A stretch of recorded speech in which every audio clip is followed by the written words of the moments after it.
আমাদের দাবি হলো আমাদের শরীরে এক বিন্দু রক্ত থাকা পর্যন্ত আমরা রাজশাহী বিশ্ববিদ্যালয়ে কোনো ধরনের প্রাতিষ্ঠানিক সুবিধা নামে কোনো কোটা আমরা চাই না। এই জন্য কাফনের কাপড় পরে গতকালকে সন্ধ্যা 5টার সময় আমি অনশনে বসছি।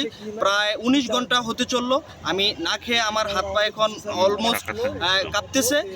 আপনারা আমাদের জন্য দোয়া করবেন, আমরা যেন সাকসেস হতে পারি। এবং আমি বিশ্বাস করি আমরা জুলাই আগস্ট আন্দোলনে এত বড় সাকসেস যেহেতু আমরা ছাত্ররাই আনতে পেরেছি, অবশ্যই এই কোটা ইস্যুকে আমরা এটাকে কবররচিত করতে পারবো। ছাত্ররা যেমন বিশ্ববিদ্যালয়ের অপরিহার্য অঙ্গ, তেমনি আমার কর্মচারী কর্মকর্তা শিক্ষক যারা আছেন তারাও অপরিচিত।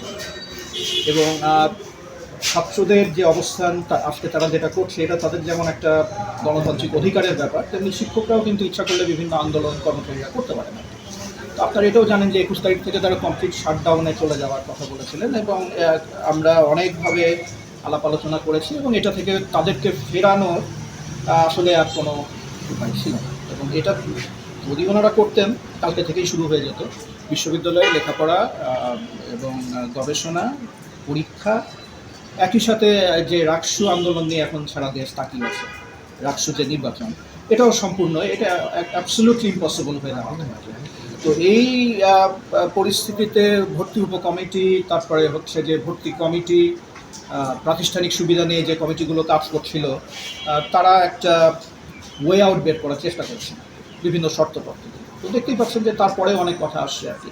তো আমার উদ্দেশ্য যদি বলেন তাহলে পোষ্যকোটা যেভাবে ছিল, যেভাবে প্র্যাকটিস হয়েছে, আমি কোনো সময়ই তার পক্ষে ছিলাম না। সেরকম প্র্যাকটিস আর কখনো হোক, এটা আমার ব্যক্তিগতভাবে আমার চাওয়ার না।